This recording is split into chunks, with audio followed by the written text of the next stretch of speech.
Hi everyone, welcome back to another episode of Walk Beside Me. My name is Brooklyn Bird, and we are talking today and every day about how the gospel of Jesus Christ applies to parenting. I'm super stoked to be talking to you guys today about a concept that I've become really passionate about recently. It has honestly been life-changing for me, not only as a parent, but also in a marriage, and that is the idea of asking for the things that we want. I'm going to talk about it in two contexts. First, how it applies with how we treat our children, how we respond to their requests for things that they want, and then also how it applies in marriage. And I wanted to talk about it today because it's been on my mind a lot as I prepare for my postpartum period. I am due today, August 2nd, the day that this episode is going to drop. And so there's a very good chance that by the time this episode drops, I will have a baby in my arms, who knows. But one thing I struggled with a lot during my first postpartum period with my oldest daughter, Brea, who is now 2, is being comfortable asking for help, which is just something you have to learn how to do as a mom, and especially as a mom to a newborn. For a lot of that postpartum period, I harbored this attitude that people, especially my husband, should know what I need. My husband should know that the last time I ate was 3 hours ago, and if it's been 3 hours, I'm a nursing mom, I'm hungry, I'm thirsty, I probably need a refill on my water, and I need a snack. These were the stories that I was telling myself. Then when my expectations were not met, expectations that I never even communicated to my husband, I would get really upset and sad. Honestly, I wonder if this same phenomenon happens in a lot of relationships and could be part of the postpartum struggle, the baby blues that a lot of women experience.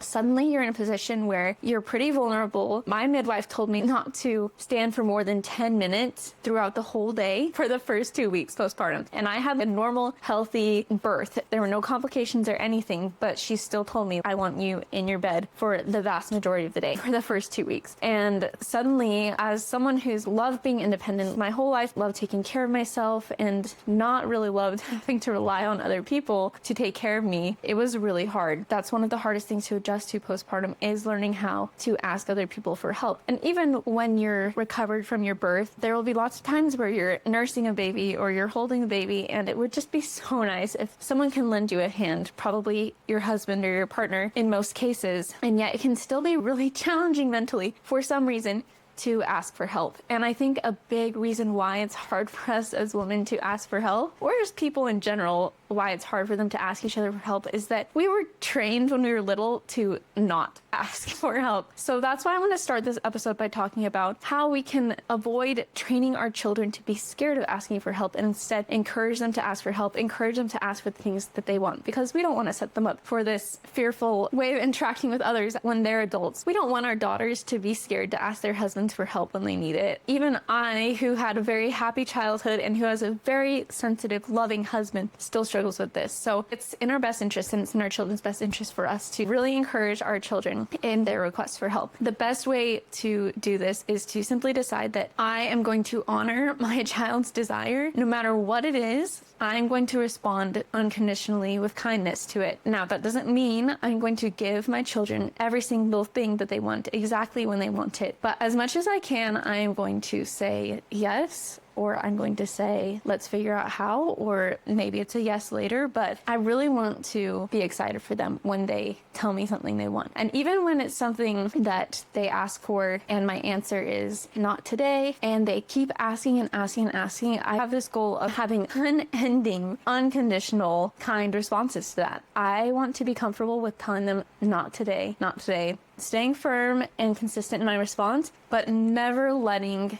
their behavior dictate how I respond. Even if they ask a million times over, I still want to respond kindly and never blow up at them and make them feel ashamed for having a desire and expressing it, because that's actually such a beautiful thing. Brea has gotten a lot more talkative recently. She's forming full sentences and it's so fun. And that means that she's expressing a lot more clearly what she wants all the time. And she has a lot of desires. It'd be very easy as a parent of a toddler to start to get a little irritated with all this and think, man, can you just be content for one moment? Let me just finish what I'm doing. We don't need to always be asking for snacks. We don't need to always be asking for me to play with you. But because I have this goal of always encouraging her to have desires and to express them, and seeing that as a good thing, no matter when it is, no matter how inconvenient it is.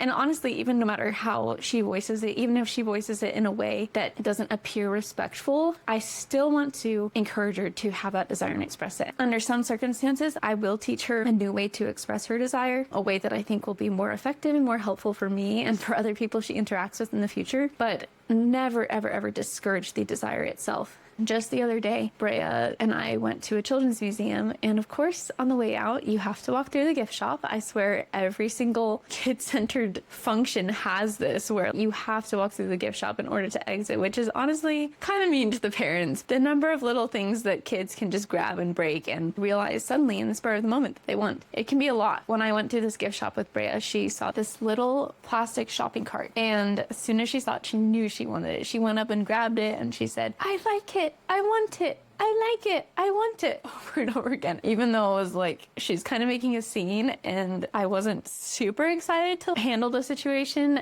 It was so cute the way she's saying, "I like it, I want it." And I realized in that moment, I love that. I love that she sees something she likes and she wants it, and I want to celebrate that with her. Does that mean I'm going to buy it right now? No, because the shopping cart is literally $65. I don't know how anyone justifies spending $65 on a plastic shopping cart, but that's what it was. And so I just got on her level, and I said, "You like it?" And she's like, "Yeah." And I'm like, "You want it?" And she's like, "Yeah." And I'm like, "What do you like about it?" And she told me what she likes about it, and I was like, "Will you take a picture of it on my phone?" She took a picture, and I said, "Okay, let's go home and we'll show this picture to Dad, and we can talk about how we can get one for you." It wasn't perfect. I won't say her emotions about it vanished immediately, but I was really proud of how I acted in that situation. I didn't respond by saying, "Sorry, Brea, you can't have everything you want in life. Let's go. It's time to go," or shame her in any way for wanting this thing and telling me that she wanted it. I always want to celebrate my kids' requests for things because there's really nothing to be afraid of. I want to honor in them because it's a very healthy thing to be able to express desires and wants in any relationship, especially as we grow into adults. My attitude about this really stems from the way that God treats us and the way that God responds to our desires and the way he encourages them. There are many scriptures that say that desire alone qualifies someone for the work. In Doctrine and Covenants section 4, it says, "If ye have desires to serve God, ye are called to the work," which is so cool. God loves our desires so much. And in Doctrine and Covenants 137, verses 8 through 9, it says, "I, the Lord, will judge all men according to their works, according to the desires of their hearts." God honors our desires. They're so important to him. He shows that in other scriptures too. There are countless verses where God encourages us to ask things, to ask questions. In James 1:5 it says, "If any of you lack wisdom, let him ask of God, that giveth to all men liberally, and upbraideth not, and it shall be given him." God is not the kind of parent who, when his children ask why a million times, gets annoyed.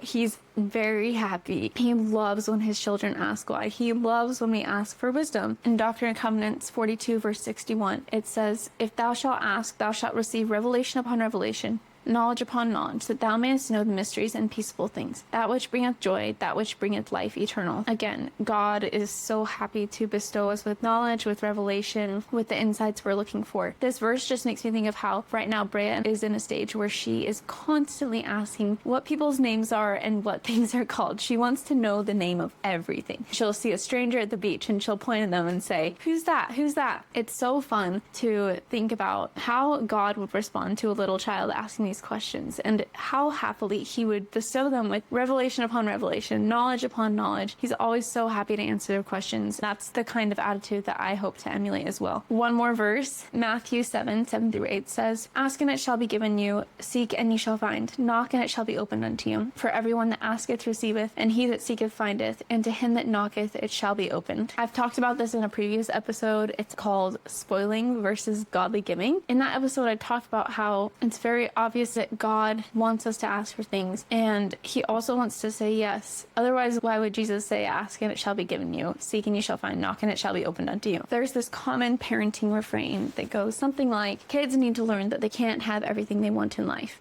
And I honestly disagree with that idea. I don't think that's what God wants us to learn. In fact, God wants us to learn that anything is possible. We can have anything we want in life. Now, we might run into things that we realize down the road, oh, I actually don't want that anymore. But really, anything is possible. I want my children to grow up into adults who truly believe that anything they want is possible. It might require some work, it might require some patience, but it is available to them. So that is the first part of what I wanted to talk about today. The idea that our children's desires, their questions about why, even the things that feel like demands to us, at their root, they are good. And that doesn't mean we can't teach different ways to communicate. I talk a lot about how to teach nicer ways to ask for things in the second episode of this podcast. So go check out episode 2 if you're curious about that. But let's start from a place of seeing every request for something as a good thing. When we view it that way, they're going to grow up with this confidence that having desires and expressing desires is a good thing. It's not something to be scared of or feel ashamed of. It doesn't mean they're greedy or selfish or entitled. It just means they're a child of God who is actively creating the life that they want to have. And that's so exciting for them. For the second half of this episode, I really want to talk about how we as adults can work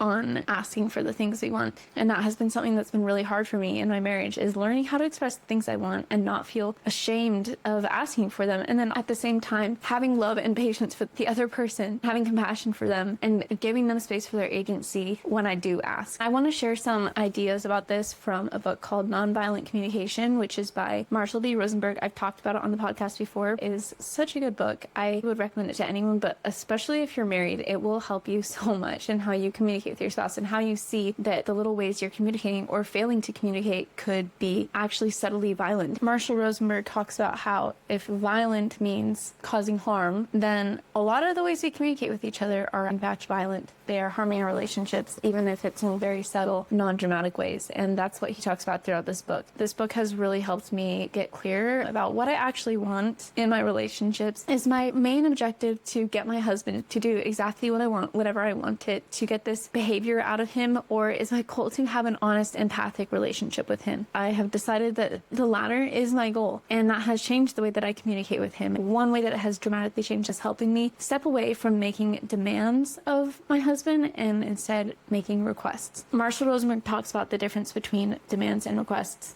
He says, our requests are received as demands when others believe they will be blamed or punished if they do not comply. When people hear a demand, they see only two options, submission or rebellion. Either way, the person requesting is perceived as coercive, and the listener's capacity to respond compassionately to the request is diminished. To tell if it's a demand or a request, observe what the speaker does if the request is not complied with. And then he gives examples of how we can tell if someone's making a demand versus a request. He says it's a demand if the speaker criticizes or judges. For example, he says, let's look at two variations of a situation. Jack says to his friend Jane, I'm lonely and would like you to spend the evening with me. Is that a request or a demand? The answer is that we don't know until we observe how Jack treats Jane if she doesn't comply. Suppose she replies, Jack, I'm really tired. If you'd like some company, how about finding someone else to be with you this evening? If Jack then remarks, how typical of you to be so selfish, his request was in fact a demand. Instead of empathizing with her need to rest, he has blamed her. Consider a second scenario. Jack, I'm lonely and would like you to spend the evening with me. Jane, Jack, I'm really tired. If you'd like some company, how about finding someone else to be with you tonight? Jack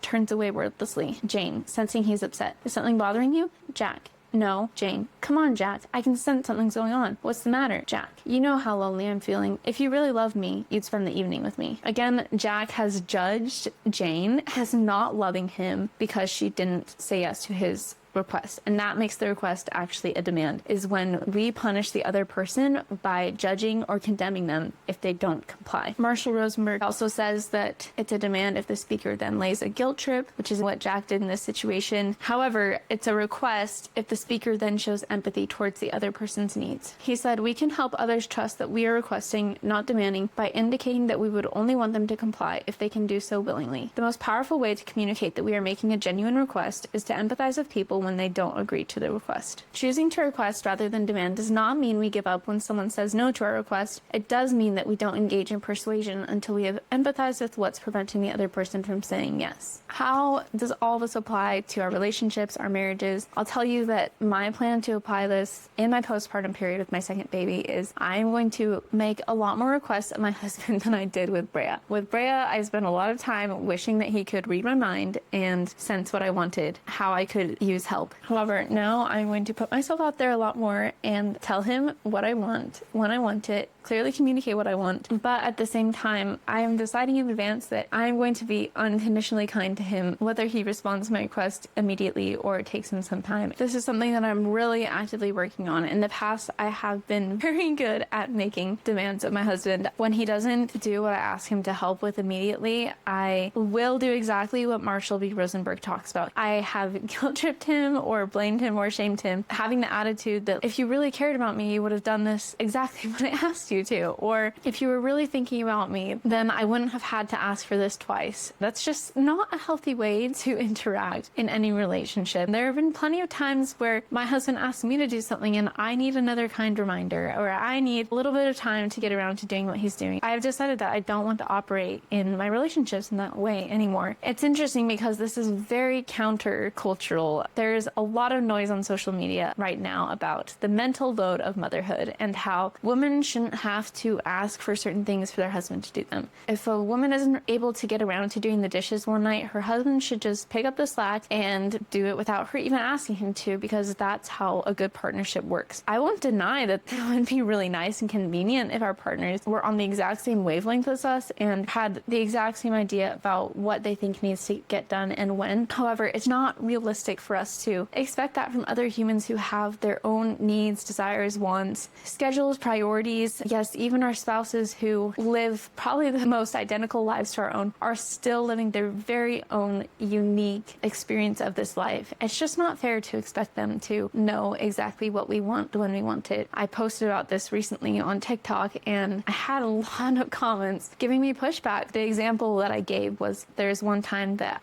we skipped lunch as a family and I ended up making lunch for our family, and for a moment I wondered why my husband wasn't doing it and why he was choosing to work on other things instead. But I realized all those other things that he was working on, it was such a blessing that I didn't have to work on them. He was doing our taxes, he was talking to realtors for us, he was also doing some estate planning, and I realized, you know what, like I could ask him to help with lunch right now, but I'm really happy to do it. I'm really happy I don't have to think about all those other things. Rather than seeing it as, oh, my husband just expects me to make lunch and this falls on me every time, it's actually like, no, I'm so grateful that I can trust him to take care of all these other things that he's doing without me asking him to, and I don't mind taking care of lunch this one time. And someone commented and was like, if you're pregnant, your husband should be making you food. You should not be the one responsible for it all the time. I just responded and said, you know, I know he would have if I'd asked him to. And she responded and said, having to ask is more mental load. You're already carrying the mental load of all the things you have to do, but then having to ask him on top of that, you shouldn't have to ask your spouse to help you with something as simple as a meal. I related so much to that comment because that's how I used to think of things. That's how I used to function in marriage, was that we should be so united, so on the same wavelength, that I shouldn't ever have to ask for anything, because if he really loves me and if he's really caring about me, then he's going to just pick up on all the things I need all the time. I've since realized that it's actually a way higher mental load to sit around waiting and wishing and hoping that my husband is going to do all the things that I want him to without me saying anything about it. Just having these silent expectations that someone's going to do what you want them to, that is a huge mental load. And it's a way smaller mental load for me to take 10 seconds and tell him, hey, this is what I want. Can you help me make dinner right now? It should never be anyone's responsibility to do something that someone else wants them to silently do, but hasn't expressed that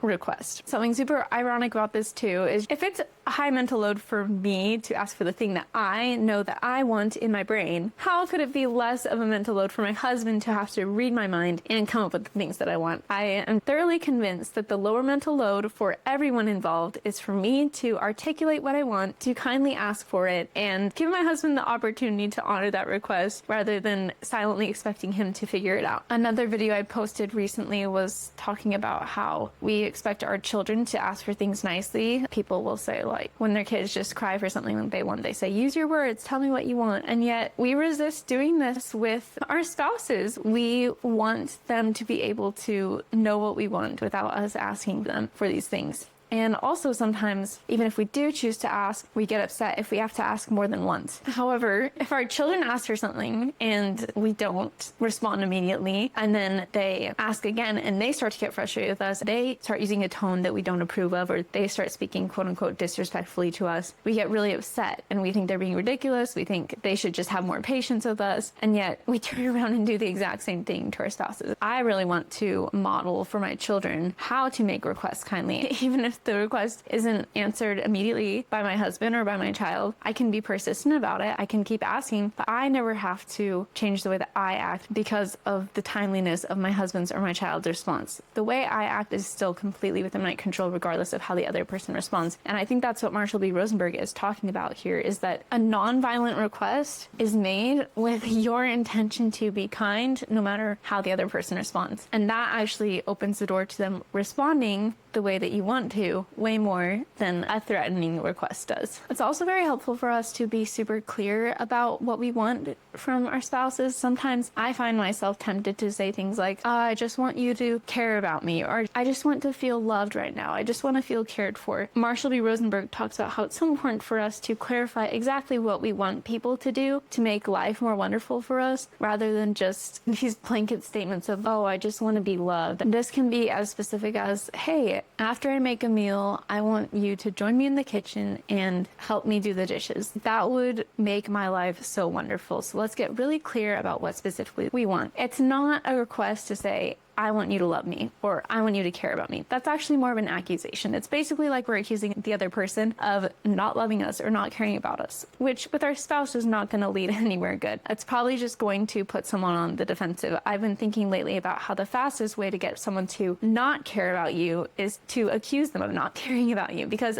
for most people, they're going to immediately focus on themselves and focus on defending themselves, telling you a laundry list of ways that, no, I have demonstrated that I care about you. What about all these things that you aren't appreciating about me? So when we make requests, let's not request these vague, I want care or I want to love. Assume that the person already cares about us and loves us, and they're just not expressing it in a way that we want them to yet. And we can teach them exactly what that way is. I've decided that I'm okay with making requests, and I really want to be okay with that as I go into this postpartum period. Making requests is a normal part of a healthy relationship. And in fact, God tells us to make requests. He asks us to pray to him. He asks us to tell him our desires, even when God actually can read our minds. God knows what we want, but there is something about the act of asking that builds relationship. I don't think God would ask us to ask him for things if there wasn't something to it, because he can read our minds. Even God, who is a mind reader, wants us to ask him for things. So we should be okay with asking our spouses for the things we want, because they can't read our minds. And even God, who can, wants us to ask him. I wanted to share a few more thoughts from nonviolent communication that are going to help us as we strive to make requests of the people we love, especially within our marriages. Marshall B. Rosenberg says, when making a request, it is also helpful to scan our minds for the sort of thoughts that automatically transform requests into demands. He should be cleaning up after himself. She's supposed to do what I ask. I deserve to get a raise. I'm justified in having them stay later. I have a right to more time off. When we frame our needs with these thoughts, we are bound to judge others when they don't do as we request. I had these self-righteous thoughts in mind when my younger son was not taking out the garbage. When we were dividing the household chores, he had agreed to this task, but every day we would have another struggle about getting the garbage out. Every day I would remind him, this is your job, and we all have jobs, with the sole objective of getting him to take out the garbage. Finally, one night, I listened more closely to what he'd been telling me all along about why the garbage wasn't going out. I wrote the following song after that evening's discussion. After my son felt my empathy for his position, he began taking out the garbage without any further reminder from me. And this is the little song that Marshall B. Rosenberg wrote.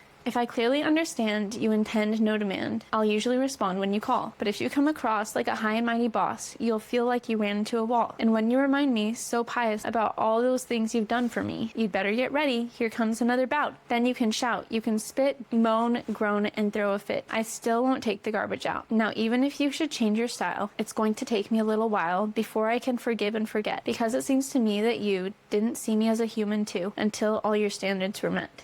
I love that little poem he wrote. It just makes me think that when people don't honor our agency, when they make demands instead of requests and threaten us with punishment, even if that punishment is simply verbal or guilt tripping, we sense that. And our souls that fought so hard for agency in the premortal life and that recognize that agency is fundamental to God's plan, deep in our souls, that rubs us the wrong way. And we are going to likely resist the request because we see it as a demand. We see it as someone trying to control us. The more we can honor people's agency, the more likely they are going to be to respond compassionately to our requests. And it's so important to remember, too, that no matter how someone else responds, we still always have our agency. We are always in a position where we can choose how we continue to act. I've realized that no matter how my children act, no matter how my husband acts, there is a certain way that I want to show up every day. I journal about this all the time. I write about the kind of person I want to be. And I have decided that I don't want there to be any conditions on my ability to be that person. No matter how anyone else treats me, I am going to show up as the woman that I want to be, regardless.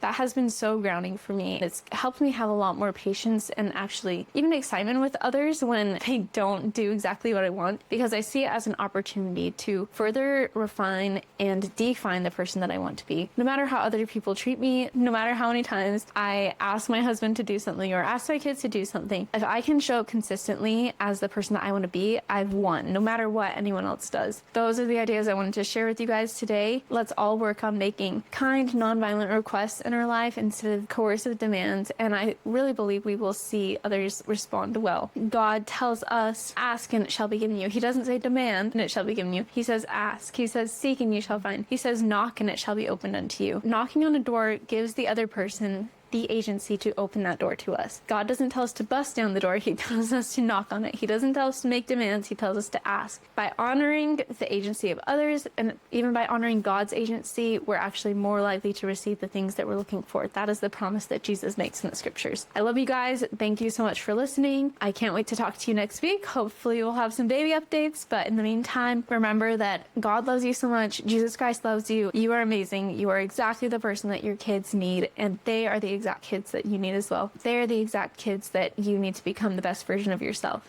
With that, I will sign off and I will talk to you all next week.